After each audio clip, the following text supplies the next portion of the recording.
if you stop and really stare at a ticking clock on the wall for long enough, you start to realize just how deeply we take it for granted. Oh, absolutely.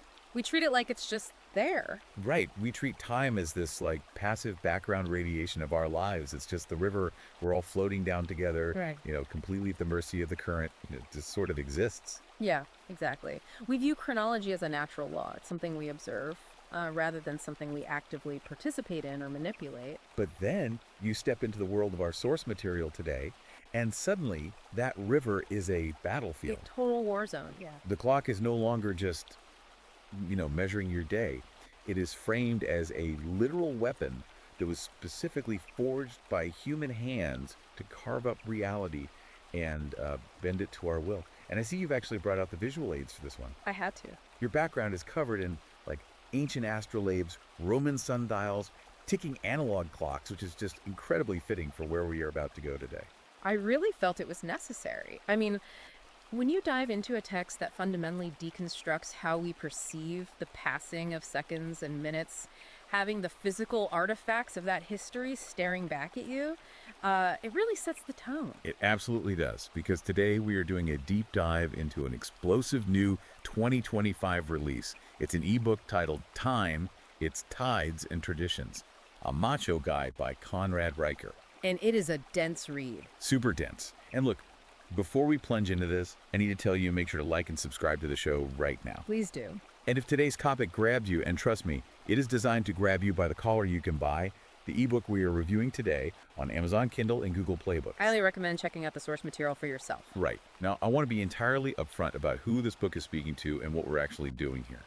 This deep dive is specifically tailored for listeners interested in the men's rights movement, the manosphere, and those seeking a decidedly red-pilled perspective on modern society. That is definitely the target demographic. Yeah.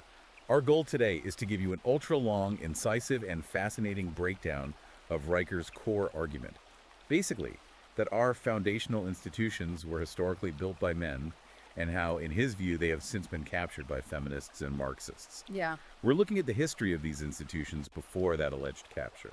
And what Riker says men must do to reclaim them, which brings us to a really vital framing point before we open the first page. Let's hear it. As your impartial guides today, I need to make it abundantly clear that this book contains highly politically charged views.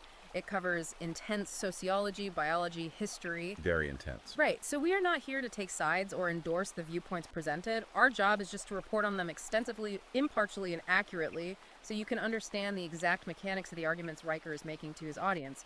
We are just unpacking the architecture of his thesis. Precisely. We are just here to understand the blueprint, and Riker's core thesis is entirely uncompromising. Yeah, he doesn't pull any punches. No, he doesn't. He says time is a weapon forged by men, and modern society represents a systemic, coordinated effort to steal that time and drain male productivity. That's the core of it. So to understand how time became a weapon, Riker takes us all the way back to 2500 BCE in ancient Babylon. He points out something that completely blew my mind. The base 60 math. Yes, the 60-second minute and the 60-minute hour, they weren't just natural discoveries. They were deliberate mathematical creations by Mesopotamian traders and warlords. It completely reframes ancient history, honestly. I mean, we tend to think of ancient astronomers as these, passive monks, right? Just sitting on ziggurats, peacefully observing the stars. Yeah, just stargazing. Right. But Riker rejects that entirely. He frames these Babylonian mathematicians as temporal warlords. They didn't invent the sexagesimal system, the base 60 math system, out of scientific curiosity. They invented it for control. Wait, let's actually dig into the math for a second, because we use base 10 for almost everything else today, right? Which makes logical sense because we have 10 fingers. So why did they choose 60 to divide the sky and the day? Because of its supreme divisibility. Think about it. The number 60 can be divided evenly by 1, 2, 3, 4, 5, 6, 10, 12, 15, 20, and 30. Oh, wow. I never actually thought about that. Right.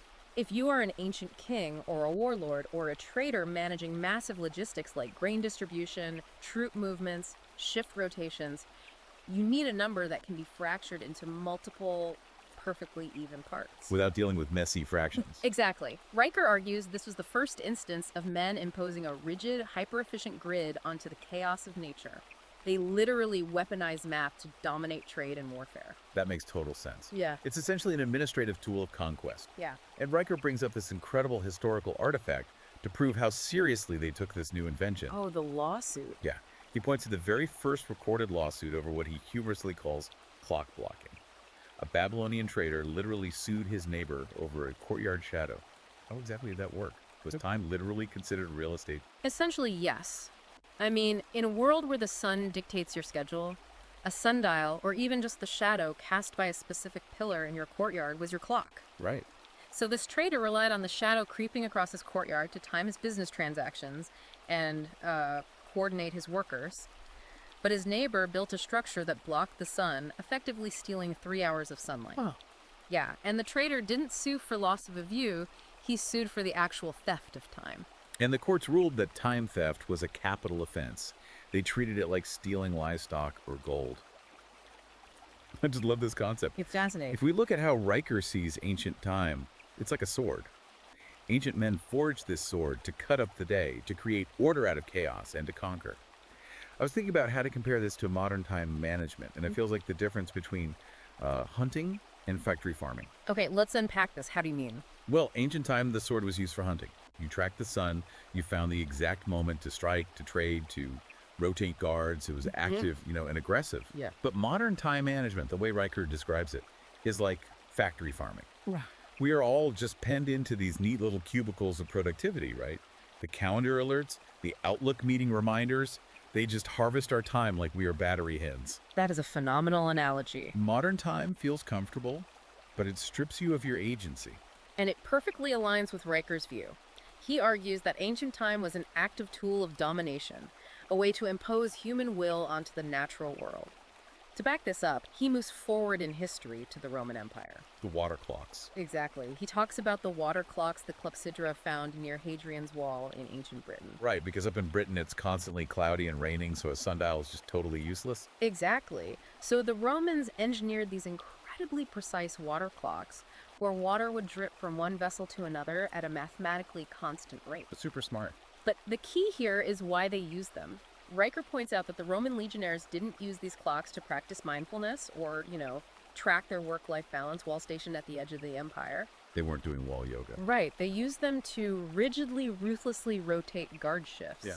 Because if you fell asleep on your watch or if you misjudged the time, barbarians came over the wall and people died. Yeah, the stakes were absolute. For the Romans, timekeeping was a matter of life and death. It was about maintaining the literal perimeter of civilization. And he traces this all the way up to the modern era, specifically the 1884 International Meridian Conference in Washington, D.C.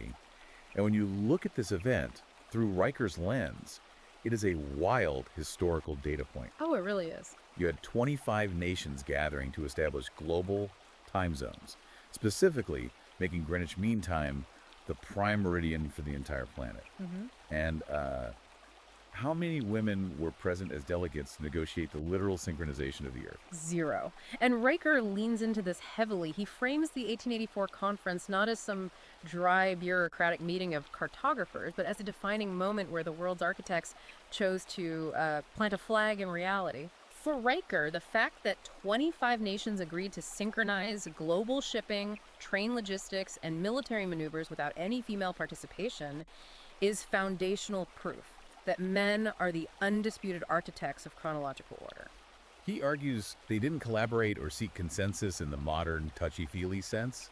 They just looked at a chaotic world of crashing trains and missed shipping schedules and simply dictated the structure of global reality. Exactly. So if that is the ancient aggressive origin of time, what is Riker's actionable advice for the listener today? How does a guy living in 2026 actually reclaim this? He starts with the hardware on your wrist. Riker demands that his readers ditch the Apple Watch or any smartwatch immediately. Just throw it out. Basically. He views the smartwatch as a digital leash. It doesn't tell you the time, it tells you when someone else wants your attention. Right. And it pings you with emails, text messages, news alerts. He argues you should just buy a basic $10 Casio watch. I love the specificity of the $10 Casio. It's almost anti-status. It is entirely anti-status. Because a Casio does one thing. It measures reality. It doesn't harvest your data, and it doesn't tether you to the factory farm of modern corporate culture. Makes sense. But beyond the hardware, he introduces a software upgrade for your brain, a concept he calls epoch time. Right, epoch time. Yeah. This is so intense. Instead of looking at a clock and seeing 2 p.m., Riker suggests viewing your life as a massive count-up timer. Yes. For instance, you don't say it's Tuesday afternoon. You calculate your exact age in seconds. Wow. You realize it has been, say, 1,674,345,600 seconds since you were born. And you watch that number tick up every single second. What is the psychological mechanism behind doing that? I mean, it sounds exhausting. Well, it is supposed to be visceral and slightly terrifying. The human brain is notoriously bad at conceptualizing large blocks of time, which is exactly why we procrastinate. We think we have all the time in the world. Right, an endless supply of tomorrows. By converting your life into a rapidly accumulating string of seconds, Riker says you strip away the illusion of infinite time. That's deep. It makes the passage of time feel finite and urgently binary. You're either utilizing this exact second for conquest, or you're wasting it. It turns life into a literal ticking time bomb of potential. Yeah. Okay, so we start with Babylonian warlords carving up the sun, Roman guards timing their shifts, 19th century men dividing the globe. How do we get from that ruthless, hyperstructured origin of time to the modern institutions that Riker claims are completely breaking down? Right. If these structures were so unbreakable, why does he believe they are crumbling now? This is where Riker transitions into what he sees as the grand battle of our age, the battle between natural entropy and what he pejoratively calls society. Entropy being the thermodynamic concept that all ordered systems naturally decline into disorder and chaos over time. Exactly. But Riker uses entropy as a sociological metaphor. He argues that civilization itself is an unnatural state. It requires an unapologetic masculine pragmatism to function and, resist entropy. He believes that the moment an institution prioritizes inclusivity, emotional comfort, or ideological purity over raw, ruthless competence, entropy wins. He brings up Steve Jobs in this section to illustrate this, actually. There's this famous anecdote he uses. Jobs apparently called an engineer at 4 a.m. during the development of the original iPhone and barked, "Real men shipped products, not pronouns." Oh, yeah, that quote. Now, leaving the sheer toxicity of a 4 a.m. phone call aside, Riker uses this as a prime example of evolutionary biology in action. But is he seriously saying that shipping products is biologically masculine? He is. Riker argues that male brains, molded by hundreds of thousands of years of evolutionary pressure, are biologically wired to conquer linear problems. Interesting. You have a target, you eliminate distractions, and you execute. He contrasts the intense focus of Steve Jobs in his black turtleneck, purging all social pleasantries and HR protocols to force a revolutionary product into existence, with what he sees as the modern corporate obsession with identity politics. So it's about pure focus. For Riker, shipping products is the ultimate expression of masculine order imposing itself on the world, while debating pronouns or holding sensitivity workshops is the ultimate expression of societal entropy. And he actually brings in some fascinating data to back this up. He cites a study from Stanford University examining organizational behavior. The study showed that hierarchical teams, meaning teams modeled on rigid Roman legion-style command structures with a clear chain of authority, outperformed egalitarian flat structures by 40% in crisis simulations. Let's break down the mechanics of why that happens, according to the data Riker cites. Yeah, let's. Flat structures, where everyone has a voice and consensus is required, suffer from massive decision fatigue and communication latency. Information has to travel horizontally, be debated, and then synthesized. Which takes a lot of time. And in a crisis, time is your enemy. A hierarchical structure processes information vertically and issues commands downward instantly. Riker uses this to declare that progress is never negotiated, it is built by authority. He creates a very stark historical dichotomy to hammer this home. He compares the engineering and the legacy of the Great Wall of China to the Berlin Wall. It is a brutal but highly effective rhetorical comparison. He notes that the Great Wall has stood for over 2,300 years. Why? Because it was built by emperors who did not compromise. Exactly. It was constructed with rammed earth and stone, driven by a project of pure, ruthless utility to keep invading armies out. It was a masterpiece of pragmatic engineering. Right, and then he looks at the Berlin Wall. He describes it as being designed by a Marxist committee, driven entirely by political ideology rather than architectural pragmatism. Right. And its purpose was inverted. It wasn't built to keep enemies out. It was built to keep citizens trapped inside. And how long did it last? a mere 28 years before it was literally chipped apart into souvenirs by the very people it tried to contain. His overarching point is that when you prioritize ideology and what he calls committee hugs over raw competence and structural integrity, your civilization crumbles. And Riker doesn't just limit this critique to corporate management or history, he takes it straight into the realm of hard science. He spends a significant amount of time analyzing CERN, the European Organization for Nuclear Research. Specifically, the Large Hadron Collider in Switzerland. For those who don't know, this is a 17-mile underground ring where scientists smash subatomic particles together at nearly the speed of light to study the fundamental building blocks of the universe. It's massive.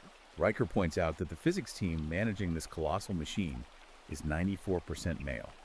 And Riker argues that this dramatic lack of gender diversity isn't a systemic flaw or evidence of discrimination.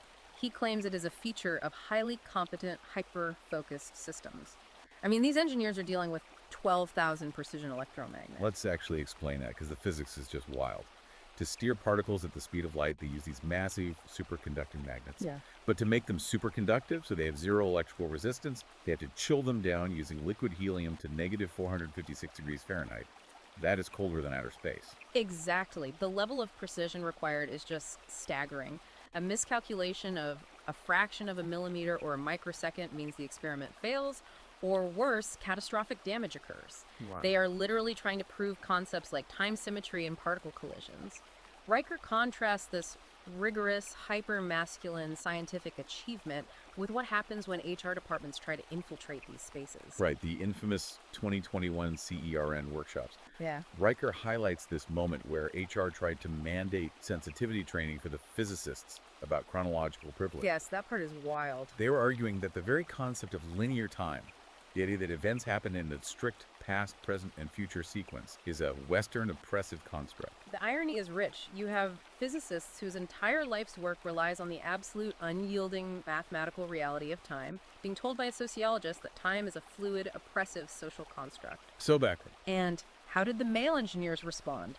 According to the book, they quietly coded an app that automatically intercepted the HR emails and auto-declined the sensitivity meetings, blocking out that time in their calendars for gym hours instead.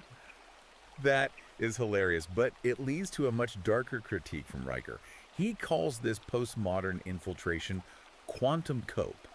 I need you to explain the mechanics of this, because he implies that if you adopt these postmodern views of time, you lose the ability to actually function in reality. Yeah, quantum cope is Riker's term for the intellectual gymnastics that certain academics use to avoid accountability. Riker argues that treating time as a social construct is the ultimate luxury of a civilization that has forgotten how hard it is to survive. Wow. If you are cold, hungry, and need to plant crops before the frost, time is an absolute dictator. You don't get to debate its fluidity. It's a luxury belief. Precisely. Riker uses the GPS satellite network as the ultimate counter-argument to postmodern time. GPS relies on Einstein's theory of relativity. Because satellites are moving fast relative to Earth and are further away from Earth's gravity well, their onboard atomic clocks literally tick at a different rate than clocks on the ground. Right, time dilation. Engineers have to program the satellites to mathematically correct for this time dilation. If they didn't, Google Maps would be off by miles within a single day. Exactly. Riker points out that you cannot navigate a global supply chain, coordinate a military strike, or land an airplane using a theory of fluid time where strict deadlines are considered oppressive. The math just doesn't care. The physical universe operates on ruthless mechanics. If you abandon strict mechanical time in favor of sociological theory, you are abandoning the literal operating system of modern civilization. He actually makes a very sharp joke about this. He says that if postmodernists were truly right about time being a relative social construct, divorce courts would start charging alimony by the hour instead of by the month. It's a brutal segue. Which is a brilliant segue into the most controversial part of the book. Because if Riker believes the workplace, the military, and our scientific institutions have been captured by entropy and what he calls society, what does he say about the most foundational institution of all, the family? This is where Riker's rhetoric shifts from historical critique to incredibly aggressive, almost militant sociology. In a section he titles The Marriage Plantation, he completely reframes the entire concept of matrimony. Oh boy. He does not view marriage as a romantic partnership, a religious sacrament, or even a mutually beneficial social contract. He views it strictly through the lens of resource extraction and the systemic theft of male time. He hits the reader with a massive statistic right out of the gate. 70% of divorces in the United States are initiated by women, and he poses a very provocative question. Is this a biological coincidence, or is it systemic conquest? He contextualizes that 70% figure by looking at the legal framework of no-fault divorce and the financial incentives built into family law. To bring this to life, he uses anecdotes that paint a very specific, visceral picture of his theory. Like the Mark R. story. Yes. He tells the story of a Silicon Valley tech executive he refers to as Mark R. Oh, Mark R. is a tragic figure in this book. Riker details how Mark is working absolutely grueling 100-hour work weeks. He is the epitome of the productive, linear male brain Riker champions. But Mark is paying $45,000 a month in alimony. Insane. And where does Riker claim that money goes? It funds his ex-wife's self-care empire. She runs a TikTok channel where she gets $500 gold leaf facials while quoting feminist literature to her followers. Riker uses this highly polarized example to illustrate what he calls the happiness transfer theory. Okay, I really want to dig into the mechanics of this happiness transfer theory, because on the surface, he's making an incredibly bold macroeconomic claim. He claims that family courts are literally designed to act as an engine that converts male productivity into female leisure. Yes, that's his claim. But wait, is he seriously attributing malice to this? Like, does he think lawmakers sat down and intentionally designed a system to harvest men? Or is he just looking at a messy byproduct of modern legal evolution and framing it as a conspiracy? That is the crucial distinction to make when reading Riker. He argues that whether it was intentionally designed with malice or simply evolved this way, the functional outcome is identical to a state-sponsored plantation system. Okay, so it's the result that matters to him. Right. The mechanism of the happiness transfer works like this. The state, through the threat of violence and imprisonment for non-payment, forces men to remain in high-stress, 60 to 80-hour-a-week jobs. The financial fruits of that intense labor are extracted via alimony and child support. And then transferred. Those resources are then legally transferred to women who, in Riker's framing, use them to fund hot yoga retreats, wellness services, and conspicuous leisure. And he takes it a step further into actual economics. He claims this dynamic artificially inflates the GDP. Yes, because Mark R's ex-wife takes his money and spends it on a $500 facial or a boutique fitness class, that transaction is recorded as economic growth. Oh, I see. Her downward dog sessions are counted as economic activity, but they are entirely subsidized by his stress and his overtime. In Riker's eyes, the man is reduced to an indentured servant chained to the chronological clock of his employer, while the woman becomes a state-sponsored aristocrat. The biological toll of this is what really struck me. Riker isn't just talking about money, he's talking about the body. He tracked a 42-year-old Norwegian electrician who's going through a brutal divorce. Riker looked at the man's cortisol levels, the primary stress hormone that regulates your fight-or-flight response. And what did the data show? The moment the divorce was finalized, even though he lost assets, his cortisol levels plummeted to healthy baselines. His HPA axis, the hypothalamic pituitary adrenal axis in the brain that manages stress, literally rebooted. It is a fascinating way to link physical health to legal status. Riker views the constant negotiation, the emotional labor, the moving of goalposts, and the looming threat of asset seizure in a modern marriage as a biological toxin for men. A literal toxin. By escaping the marriage industrial complex, he argues men literally heal their endocrine systems. To drive this point home, he uses two metaphors that just punch you in the gut. He says modern marriage is not a union. It is a SaaS subscription. SaaS. Yeah, for those outside the tech world, SaaS usually stands for software as a service, like paying a monthly fee for Netflix or Adobe instead of owning it outright. But Riker says marriage is suffering as a service. It's a brilliant linguistic flip. You are paying a recurring monthly fee for a product that constantly updates its terms of service, usually to your detriment, and if you cancel, there are massive termination fees. And his second metaphor is even sharper. He compares modern marriage to a Nigerian prince email scam. Explain mechanics of that comparison. He says the Nigerian prince scam relies on exploiting a victim's hope and greed. Promising them a massive emotional and financial payoff if they just wire a little bit of money up front. Riker says society conditions men to believe marriage is the ultimate payoff.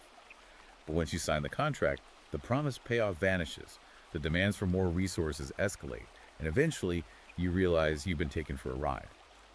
He says it is an obvious trap, and smart men just hit delete. And Riker points to the MGTOW movement, men going their own way, as the rational, mathematical response to this system. He isn't just relying on metaphors. He cites a peer-reviewed study from the Journal of Masculine Studies tracking unmarried bachelor cohorts. The data on this is wild. The data he presents claims that these men bank 30% more savings than their married counterparts, but more importantly for our topic of time, they reclaim 4.7 hours of free time every single day. 4.7 hours a day. Over a week, that's almost a full-time job's worth of reclaimed time. And Riker is completely unapologetic about where that time would otherwise go. Where does he say it goes? He says that time would be wasted listening to commentary about reality TV, navigating emotional minefields, or doing what he calls unpaid relationship labor. So if this is the grim reality of the marriage plantation, what is Riker's actionable advice? How do men navigate this? He offers a tiered strategy. For those who are already trapped in the system, he proposes the alimony shield. Which sounds like a comic book superpower, but it's actually just financial evasion. Precisely. The alimony shield involves quietly dumping 10% of your income into decentralized cryptocurrency wallets. His logic is blunt.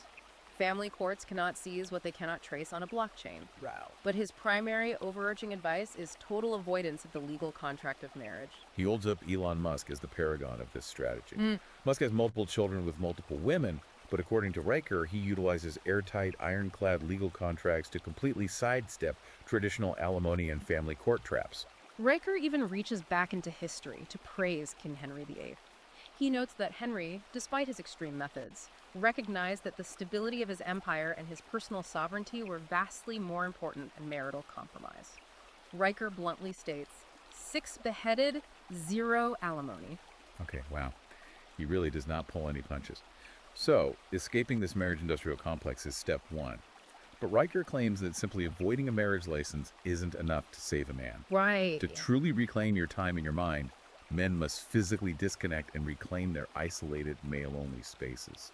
Which leads us directly into Riker's concept of solitary supremacy and what he calls the death of the backroom brotherhood. Riker posits a controversial biological theory here. He argues that isolation, specifically exclusive male company, is a biological requirement for masculine development. Interesting. He believes that men forge their true strength, their authentic strategies, and their psychological resilience only when they are entirely separated from the female gaze and societal coddling. Let's define what he means by the female gaze in this context. Because normally we hear that term in, film theory. Right. In Riker's framework, the female gaze refers to the subtle, civilizing pressure that the presence of women exerts on male behavior. When women are present, Riker argues, men biologically default to posturing, competing for attention, and policing their language to avoid offending female sensibilities. They start acting differently. They stop being honest and start being diplomatic. But when you remove women from the environment, men naturally establish strict hierarchies, bond through brutal honesty and shared struggle, and speak without filter. And he claims this vital isolation is under a deliberate legislative attack. He points to the 2010 UK Equality Act. This was a piece of legislation that, among other things, essentially forced traditional men's clubs and associations to admit women in the name of inclusivity. The statistics he pulls from the aftermath of this act are sobering. He notes that within 2 years of the law passing, memberships in these historic men's clubs cratered by 65%. That's a huge drop. Men simply stopped showing up once the spaces were integrated. But the darker, more alarming statistic he ties to this is a 22% spike in suicide hotline calls from men during that exact same period. Wait, is he implying direct causation there? That losing men's clubs directly caused a spike in suicidal ideation?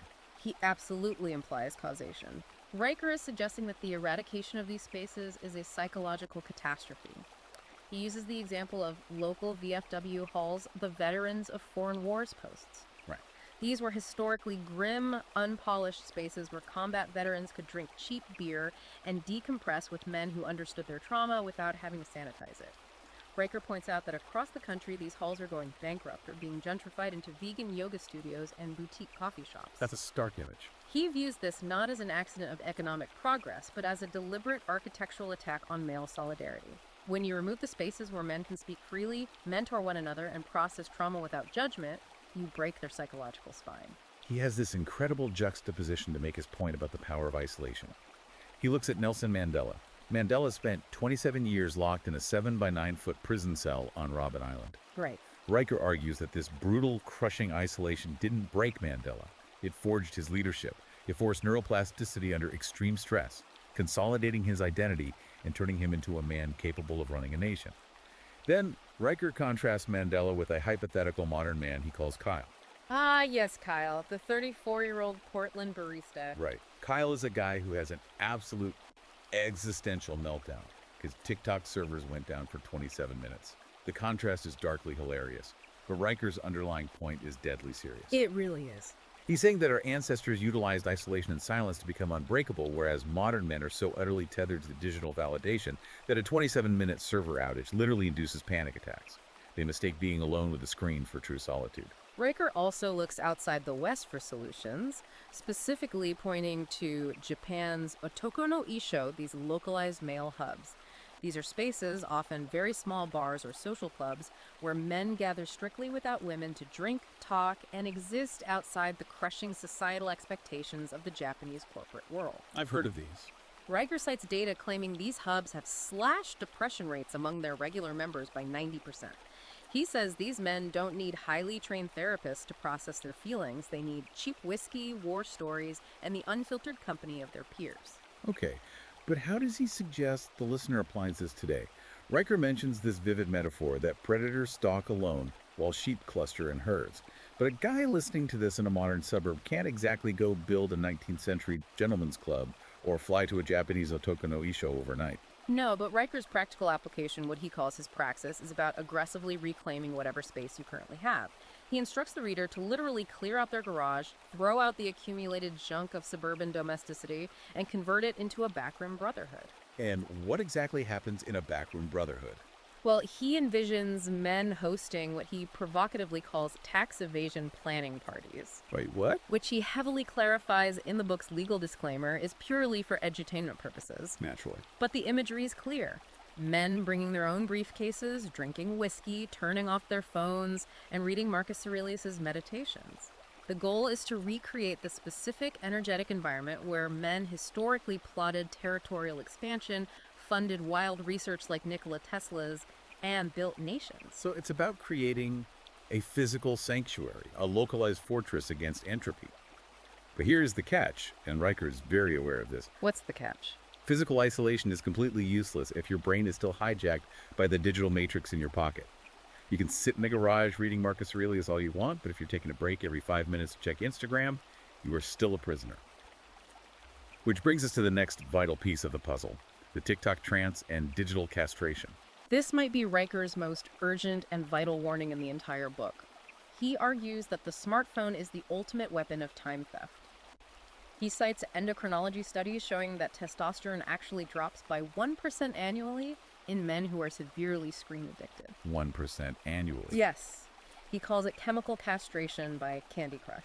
Let's break down the neuroscience of this, because it's not just hyperbole. It is based on how our brains process dopamine.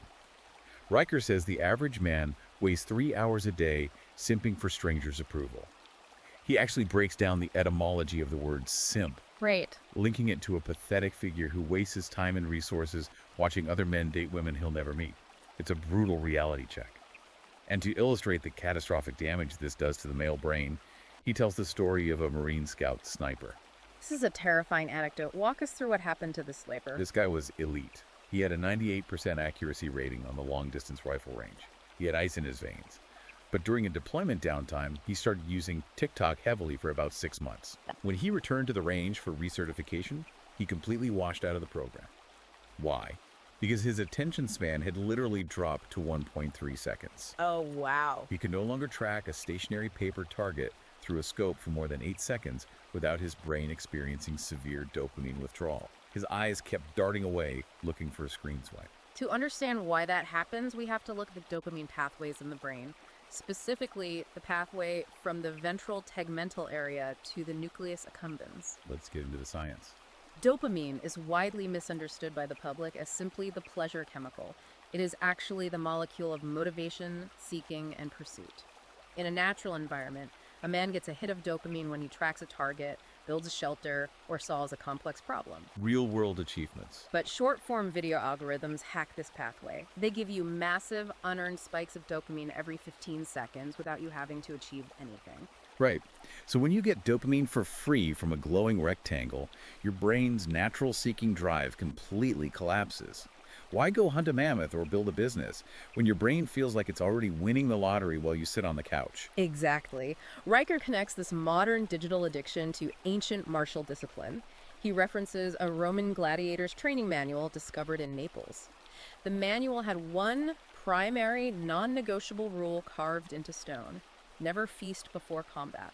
Oh, that is brilliant. Apply that to the modern mind. If you wake up and immediately start scrolling social media, you are feasting on cheap digital dopamine before you have even left your bed. By the time you get to work or the gym, your brain is already satiated and lethargic. You're full. You will have no aggression, no focus, and no hunger for actual combat or success in the real world. Riker views the infinite scroll as a form of digital cuckoldry. You are quite literally sitting on the sidelines, spectating other people's lives and achievements instead of living your own. The smartphone has essentially become a digital pacifier for adult men. We just sit there staring at the screen, totally sedated, while our time is harvested by tech companies. To combat this, Riker points to Jocko Willink, the former Navy SEAL commander, as the modern model for escaping the digital matrix. Jocko is a great example. Jocko essentially abandoned the dopamine plantation. He preaches extreme ownership, strict discipline, and posts photos of his watch at 4:30 a.m. every single day before he works out. And Riker offers very strict, actionable advice for the listener here to break the trance. He calls it his Alpha App Audit. He mandates that you delete 3 apps from your phone today. Which ones? The criteria is simple. If an app doesn't directly make you money, build your muscle, or help you create real-world memories, you nuke it. No exceptions. He also suggests implementing digital conscription, which means installing software that brick walls and blocks all non-essential apps after 6 Central p.m. You literally force your phone to become a dumb piece of glass in the evening. But his ultimate digital detox strategy is my favorite part of this section. He advises his readers to sell their $1,200 smartphone entirely, buy a $50 flip phone for emergencies, and go get a free library card. I love this. And here is the gamification he adds. For every page you read in a physical nonfiction book, you put one physical dollar in a glass jar. What is the money for? You save up until you can buy a high-end rifle scope. It perfectly encapsulates his aesthetic. Swap the digital pacifier for a tool of lethal focus. It's brilliant psychological conditioning. But here is the natural progression of his argument. Once a man has purged these digital distractions, deleted TikTok, and reclaimed his mind, he suddenly finds himself with hours of empty time. Right, avoid. Nature abhors a vacuum. How does Riker suggest a man structure this newly freed time? The answer is biological, by owning the dawn. This brings us to what Riker considers the chronological high ground: testosterone time zones and dawn dominance. Riker fundamentally believes that the hours before sunrise are where empires are won and lost. The early morning. The early morning is the only time of day that society hasn't yet corrupted with its demands.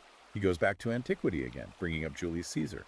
He notes that Caesar mobilized his Roman legions by 3 a.m. Riker points out that while the barbarian chiefs across Europe were nursing mead hangovers and sleeping in, Rome was already marching, already securing the high ground. And he backs this up with modern data. Yeah, noting that Forbes tracked 84% of Fortune 500 CEOs and found they rise before 5:30 a.m.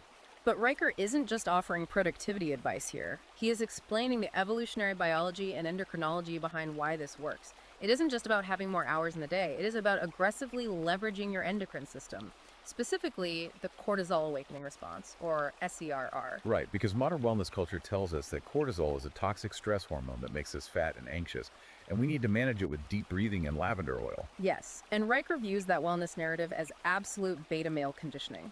Cortisol is not a poison, it is a biological mobilizer. In a healthy male, cortisol naturally spikes in the pre-dawn hours. It's natural. It dumps glucose into your bloodstream and heightens your alertness so you can wake up and hunt. Riker argues that this morning, cortisol spike is a biological weapon meant to be unleashed on your goals, your workouts, or your business plans. Right. If you sleep through it, you are wasting your body's natural combat chemistry. He points to Elon Musk sending complex engineering emails at 4 a.m. with the subject line, "If you're not nocturnal, you're not orbital." Riker thinks letting an alarm clock or a boss dictate your schedule is beta behavior. And he takes this rebellion to a hilarious extreme. He attacks daylight savings time. He calls it beta obedience training. He does. He cites statistics from the Mayo Clinic examining the biological impact of the time change. I looked into this, and it's true. The Mayo Clinic notes that disrupting the circadian rhythm twice a year increases cardiovascular stress and disrupts hormone production. Riker claims that men who refuse to participate in the time change, who ignore the government mandate and keep their bodies locked to standard time year-round, have lower baseline stress and higher testosterone. Wow. Why? Because standard time is more closely aligned with true solar noon. He says these men don't bend to the clock, they bend biology to their will. Wait, how far does he think a man should go to control his reality? Because if you refuse to change your clock for daylight savings, you're going to be late for work half the year. That is exactly the point. Riker's ultimate act of temporal rebellion is astonishing. He suggests that the highest value men should strive to buy 10 acres of land in a place like Wyoming, declare a temporal secession from the United States government, and live on their own custom timeline. Alpha mean time. He calls it alpha mean time, or AMT. I have to explain AMT because it is absolute madness. Riker suggests living on 25-hour days, which results in 8-day weeks. How does one even live like that? You are completely decoupling from the Gregorian calendar. It is extreme, but it perfectly illustrates his philosophical point. By operating on a 25-hour day, your schedule constantly rotates against the rest of the world. You are unmoored from the matrix. Just totally disconnected. He is saying, do not accept the timeline the government or society hands you. Build your own timeline and let the world catch up to you. It's the ultimate flex of autonomy. But waking up early and controlling your calendar is only step one in the daily routine. Step two, and arguably the most vital daily practice in Riker's entire methodology, is what he calls the biological imperative of the Iron Temple. Riker views the gym, specifically heavy, compound weightlifting, not merely as a health pursuit or an aesthetic choice. To him, the Iron Temple is a philosophical rejection of modern society. He comes out swinging against modern fitness trends, particularly group fitness and CrossFit. He cites this wild, highly specific claim that CrossFit addicts have a 33% divorce rate, which he notes is double the national average. The mechanism he suggests for this is fascinating. Why does going to a group fitness class create friction in a marriage, according to Riker? He points to a survey claiming 58% of women admit to feeling jealousy over the time their husbands spend at the gym. But Riker posits that it's not just the time away from home, it's the nature of the gym itself that threatens the gynocratic grind. Explain that, because I think this is one of his most profound metaphors. How does lifting weights mathematically reject modern society? Riker argues that lifting heavy iron is a mathematically pure endeavor. 200 pounds of cast iron is always exactly 200 pounds. Doesn't change. Gravity does not negotiate. The iron never lies to you. It never asks for emotional labor. It doesn't care about your pronouns, your feelings, or your excuses. Right. If you are weak, it crushes you. If you put in the work, it moves. It provides a direct, honest, physical feedback loop that is completely missing from the modern corporate world. Riker describes it as the glorious conversion of emotional mass to muscular acceleration. It is the absolute antithesis of what he calls the gynocratic grind, which he sees as a world defined by shifting expectations, endless emotional processing, and constantly moving goalposts where you can never truly win. The iron offers objective truth. And he backs up the philosophical benefits with hard endocrinology. He cites a 2018 Endocrine Society study outlining the hormonal cascade triggered by heavy resistance training. When a man lifts heavy weights, he creates micro tears in the muscle fibers. Right. The body responds to this mechanical tension and damage by upregulating androgen receptors and flooding the system with testosterone to repair the tissue. The study notes that testosterone can increase by up to 17% for every hour spent under the iron. He weaponizes this biology for guys going through breakups. He offers the breakup bench program. His rule is simple. For every tear shed over a lost love or every angry text message you want to send, you add 5 pounds to the bar. I love that. You literally max out on bench presses. Instead of going to therapy or venting to your friends, you convert the grief directly into physical mass. And this leads to a very stark, aggressive ultimatum that Riker advises his married readers to issue. If a man's wife is threatening divorce and demands half of his financial assets, Riker says the man should demand she does half of his burpees. I laughed out loud when I read that. It's a provocative joke, but his underlying point is dead serious. He is arguing that true equality must be a two-way street of physical and mental struggle. Financial assets are just abstract numbers on a screen, but physical capability is the true measure of worth and survival. I want to highlight Riker's overarching metaphor for this section, because he looks forward in time to a theoretical future where our current civilization has completely collapsed. He says that centuries from now, archaeologists are going to dig up the ruins of our society. And what will they find? They will find two enduring artifacts in the rubble: rusted cast iron weight plates and diamond engagement rings. And he asks the reader, guess which one still holds intrinsic value in a collapsed world? It's a powerful image. The rusted weight plate represents self-improvement, biological struggle, and iron reality. The diamond ring represents an artificial societal construct and a contractual trap. It is a profound rejection of societal norms. But Riker doesn't just want men to survive the present, he wants them to conquer the future. For those men who have mastered their daily time, who rise at 4 a.m., lift heavy iron, and shun digital distractions, Riker proposes strategies for escaping the system entirely that border on science fiction. Yeah, this is where it goes crazy. This is where the book goes into hyperdrive. Immortality wars, black holes, and relativistic escape. This chapter is an absolute trip. Riker frames the ultimate victory over the marriage-industrial complex and the societal theft of time as escaping death itself. If time is the battlefield, immortality is the ultimate victory condition. Right. He points to Calico Labs, which is a research and development company backed by Google that is actively working on hacking the biological aging process, studying telomeres, cellular senescence, and trying to extend human life indefinitely. And of course, consistent with his overarching theme, Riker is quick to note the demographic makeup of these institutions. He claims that Calico Labs and similar biotech startups are staffed 98% by male engineers and scientists. He literally says, men are coding eternity in the lab while the rest of society is arguing about trigger warnings on Twitter. He views the pursuit of biological immortality as the highest possible form of temporal dominance. Think about the mechanics of this. If you can live indefinitely, the entire structure of human society collapses. You accumulate infinite compound interest on your investments. Yes, you accumulate infinite knowledge. And most importantly for Riker, you completely outlast the conventional timelines of marriage, family courts, and societal expectations. The biological clock ceases to exist. He actually advises young, high-value men to freeze their sperm at age 25. Why? So they can spend the next 50 years building their financial and physical empires without the pressure of finding a mate to have children. Just waiting for the tech. He says they should just wait for the invention of surrogacy robots or artificial wombs to thaw their legacy, completely removing the biological ticking clock and the need for a female partner from the equation.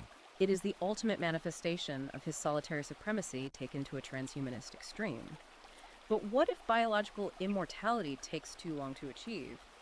Riker has a backup plan for dodging alimony, and it involves literal astrophysics. Oh man, the story of Chad, the Florida Sigma, I have to share this. Riker tells this legendary, and I have to assume highly hyperbolic or entirely metaphorical story of a guy in Florida facing a ruinous divorce. Okay, let's hear about Chad. Chad allegedly liquidated every single asset he owned, bought a vintage, decommissioned Soviet-era spacecraft on the black market, and slingshotted himself into deep space toward Sagittarius A, the supermassive black hole at the center of the Milky Way galaxy. Well, let's actually explain the physics he references here, because Riker is utilizing Einstein's theory of special relativity to make a point about family court. The concept is time dilation. Break down the Lorentz factor for us. How does flying a spaceship get you out of paying alimony? According to relativity, as an object moves faster through space, it moves slower through time relative to a stationary observer. This is famously illustrated by the twin paradox. If Chad accelerates his Soviet spacecraft to 0.9 c, which is 90% the speed of light time for Chad, slows down dramatically.